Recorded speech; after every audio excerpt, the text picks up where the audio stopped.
Today, I want to look at three questions. Why did this war between the United States and Iran start?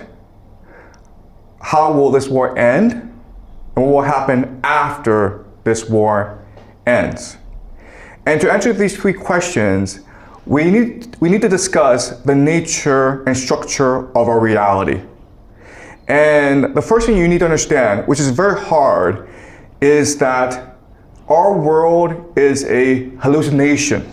It's a collective fantasy, all right?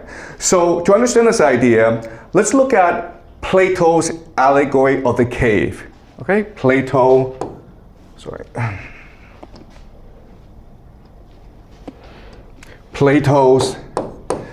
allegory of the cave. And so in this cave, we're deep inside the earth and it's dark. There's some light coming in, but not much. And we're all chained in a line together, okay? And there's about 1 million of us. We're on the floor and we're chained to the ground. And we can't really move. We can't get up, we can't move around. Even our necks are shackled. So we can't turn around and see the world around us.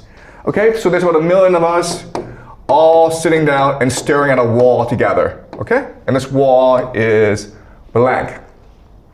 Behind us is great fire. And there are people around this fire, okay? We don't know who they are, but they are free to move around. And what they do is this. They take puppets, and then they reflect the puppets onto the wall, creating shadows. And we're mesmerized by these shadows because before we're staring at a blank wall, and now there are these moving shadows. And we think these shadows are real because we don't know any better. So we give them names. Okay, we give them names and we create a language in order to tell stories about these shadows. And this becomes really our collective reality, okay? So another way of saying this is that reality is a collective conscious which is really a hallucination. Okay? All right. So there are certain things about this reality that we need to keep in mind. Okay? So first of all, what's really important to understand is that what creates this reality is our conscious, our imagination, our perception. Not anyone else, us, okay? So in other words, the wealth in the society is our consciousness. The amount of thought we put into something. And so let me give you an example. Let's just say that I were to ask you to make a vase to sell on the marketplace, okay?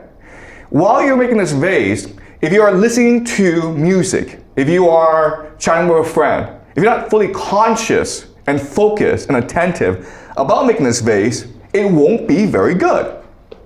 But if you are completely focused on creating the most beautiful vase you can, and you're not distracted by anything, then this vase will be beautiful and therefore more valuable in the marketplace. Okay? So in other words, it is our conscious attention that creates wealth in this world. And it is really money or capital that extracts and stores our consciousness and turns it into wealth. All right? So that's a really important concept that most people don't understand, but you need to understand this if we are to understand the nature of reality itself. Okay, so that's the first thing you need to understand. This reality is structured to extract our consciousness in order to create wealth for the elite, for these people. Okay, and historically, there have been different mechanisms that you can use in order to extract and store wealth. All right, so you have maybe religion, okay? And so think of pyramids, right? Because pyramids in Egypt are able to focus your attention and motivate you to do certain actions, okay? To engage in religious worship. but really any temples. So that's one form of capital. Another form of capital, of course, is the idea of stories. Homer, right? Homer is the father of Greek civilization because he wrote the Iliad and the Odyssey, which is able to focus people's attention and drive them to great things. Then you, of course, in today's world, you have the Bible. And the main mechanism to extract and store wealth in today's world, of course, is the US dollar. Now, but there's another force that's being created in order to replace the US dollar, and this is called artificial intelligence. All right, so what we'll discuss later on is that there's actually a war going on for the soul of humanity, for the human consciousness between the US dollar, the old world order, and artificial intelligence, the new world order, okay? But I want you to keep this in mind. All right, so that's the first thing I want you to understand. Second thing that I need you to understand is that these people, we don't know who they are, okay?